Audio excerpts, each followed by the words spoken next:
600 years ago, one man understood what governments still hide today. He revealed the mechanism by which empires rise and fall.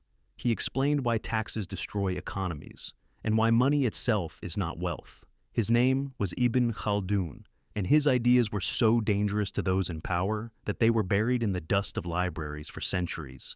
This is not a conspiracy theory. This is a reality you can verify yourself. Because what this Arab thinker wrote in 1377 explains the financial crisis of 2008, the debt traps of modern states, and why your taxes are rising while the economy stagnates. Ibn Khaldun was not an economist in the modern sense, but he was the first to see the economy as a living organism with its own laws of birth, growth, and death. And here's the paradox. While European universities were still debating how many angels could dance on the head of a pin, this Arab scholar was already describing cycles of economic growth, the nature of wealth, and the mechanisms of state collapse. But when the West began to dominate the global economy, these ideas were quietly buried, not by accident, but deliberately, because the truth that Ibn Khaldun revealed is inconvenient for those who rule. Ibn Khaldun was born in Tunis in 1332. The world he grew up in was a world of wars, palace coups, and economic catastrophes. Empires rose and fell within a single generation. Monarchs promised prosperity and left behind debt and ruin. And young Khaldun watched. He served at the courts of sultans, saw their greed, their foolishness, their inability to understand that they were destroying the foundations of their own power. At 43, disillusioned with politics, he retreated to a fortress in the Algerian desert. And there, far from the noise of palaces, he wrote a book that changed the understanding of history and economics. The book was called the Muqaddimah, an introduction to world history. But it wasn't just an introduction, it was a revolution of thought. Because Ibn Khaldun didn't simply describe events, he searched for the laws by which societies function, grow, and die. And the first thing he discovered still shocks us today. He said that civilizations are not eternal. They go through predictable cycles, and each cycle lasts approximately 120 years, 4 generations. The first generation builds the empire. They are strong, disciplined, united by a common purpose. Ibn Khaldun called this Asabiyyah, group solidarity. This is the force that makes a tribe, nation, or movement rise and conquer. The second generation enjoys the fruits of conquest. They build palaces, develop trade, create culture, but they are already beginning to lose the toughness of their fathers. The third generation forgets how the empire was built. They live in luxury, not understanding that wealth is not eternal. They begin to spend more than they earn. They raise taxes, they borrow. The fourth generation destroys everything. They are weak, divided, corrupt. Asabiyyah has disappeared, and the empire collapses. Sound familiar? It should. Because this cycle has repeated itself again and again. Ancient Rome went through it, the Ottoman Empire, the British Empire, and today we're watching it play out in the United States, in Europe, across the West. All the signs are there: rising debt, falling solidarity, elites disconnected from reality, and governments that think they can print money forever. But here's the catch. Ibn Khaldun didn't just describe the cycle. He explained why it's inevitable, and this is where his economic wisdom begins. Because Khaldun understood something that most modern politicians still don't grasp. Taxes kill economies, not immediately, but inevitably. Here's how it works. At the beginning of the cycle, when the empire is young and strong, taxes are low. Government takes little because it hasn't yet bloated, hasn't yet grown a massive bureaucracy. People work, trade, create wealth. The economy prospers. But as the state grows, so do its appetites. The military needs money. Bureaucrats demand salaries, palaces must be built and decorated, and government begins to raise taxes. At first, it seems harmless. Another 5%, another 10%. The economy still holds. But here's what happens next. When taxes become too high, people stop working as hard. Why strain yourself if half your labor will be taken by the state? Merchants begin to hide income. Craftsmen produce less. Entrepreneurs stop taking risks. Economic activity falls. And here's the paradox that Ibn Khaldun described 600 years before. Economist Arthur Laffer rediscovered it. When taxes are low, government revenues rise because the economy prospers. When taxes are high, government revenues fall because the economy dies. Governments always think that if they double taxes, they'll double revenue. But the reality is opposite. They're killing the goose that lays the golden eggs. Ibn Khaldun saw this again and again. Sultans raised taxes to finance wars or luxury. The economy contracted, revenues fell, and then governments did the worst thing. They raised taxes even more. It was a death spiral, and it always ended the same way. Collapse. Now think about your life today. Taxes in most developed countries already exceed 30, 40, even 50%. Income tax, sales tax, excise taxes, property tax, hidden fees.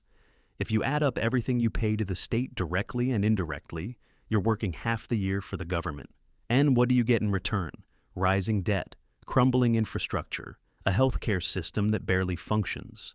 Ibn Khaldun warned about this 6 centuries ago.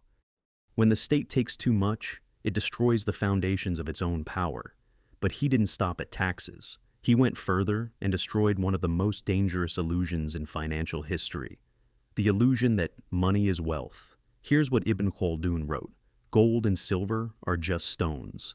They are valuable only because people have agreed to use them as a medium of exchange. Real wealth is not metal or paper. Real wealth is labor. It is the goods that a person creates. It is the services they provide. Money is simply a tool to facilitate exchange, nothing more. Think about that for a second. 600 years ago, when the whole world worshipped gold, an Arab thinker already understood that money is an illusion. He understood what most people still don't understand today. If you have $1 million but no food, you will die hungry. Money itself means nothing. It has value only because it can be exchanged for real goods and services. And this is where the trap of the modern financial system lies. Governments and central banks have bought into the magic of money. They think they can print it infinitely and create wealth. But Ibn Khaldun warned, when you print money without creating real goods, you're not creating wealth. You're creating inflation.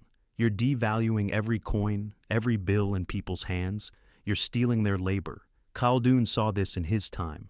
Sultans debased the coinage, adding less gold and more copper.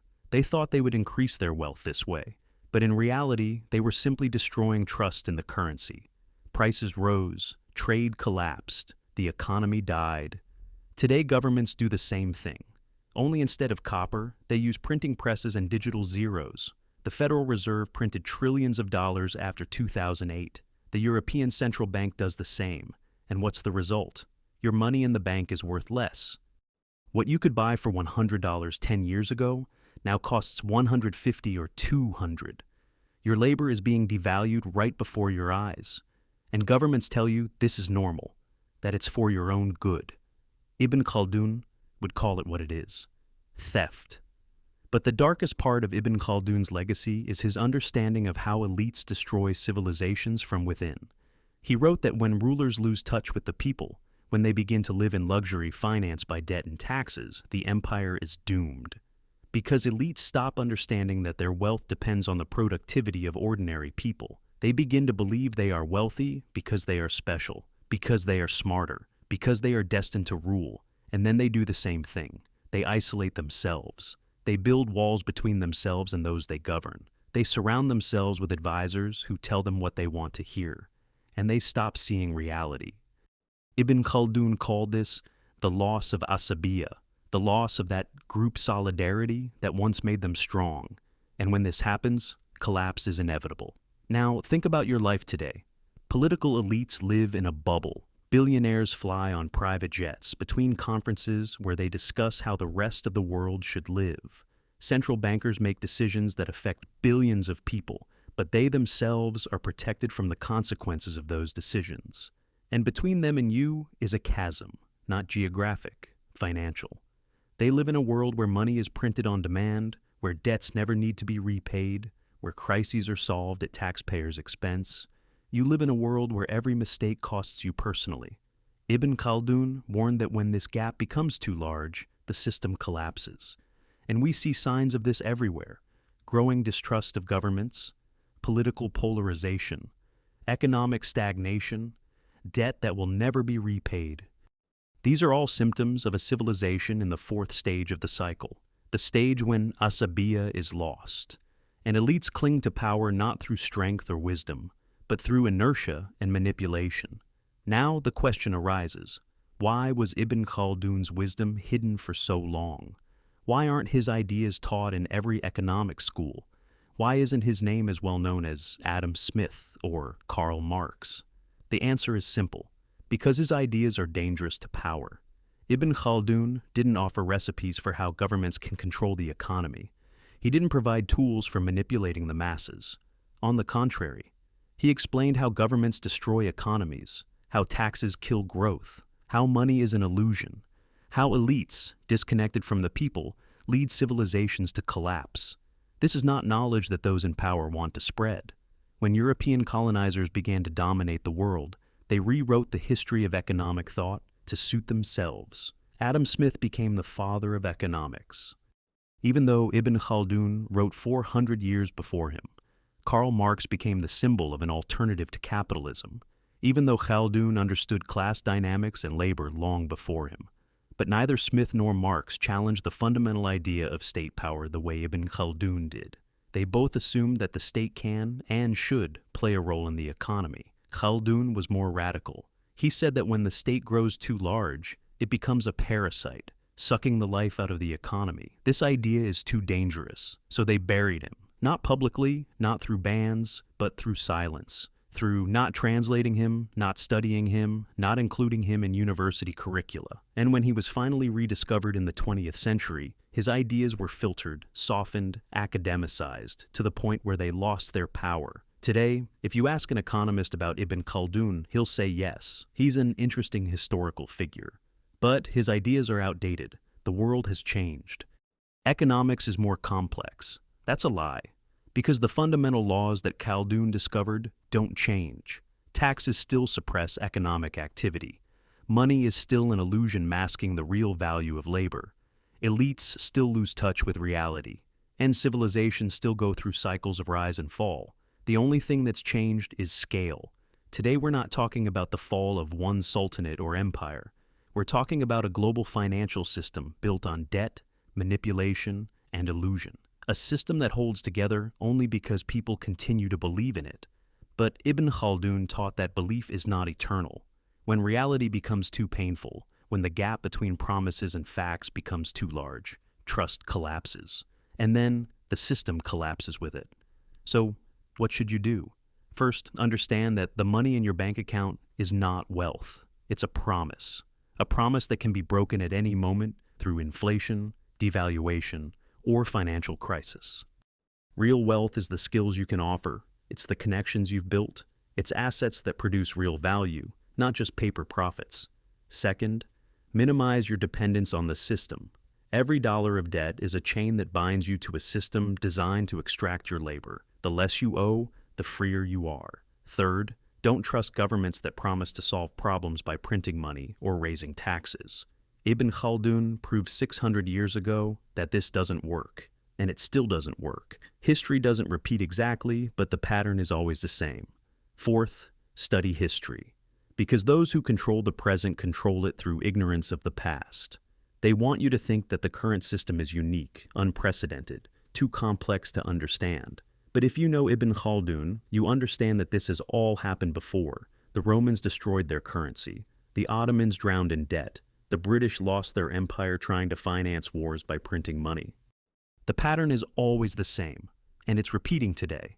Ibn Khaldun didn't offer utopias. He didn't promise that if you followed his advice, the world would become perfect. He was a realist. He understood that civilizations rise and fall, that elites always eventually destroy what their predecessors built, that taxes always become too high, that money always eventually loses value. But he also taught that knowledge gives you an edge, that if you understand the cycle, you can protect yourself. You can't stop the collapse of an empire, but you can make sure that when it comes, you won't be its victim. And here's the final thought I want to leave with you.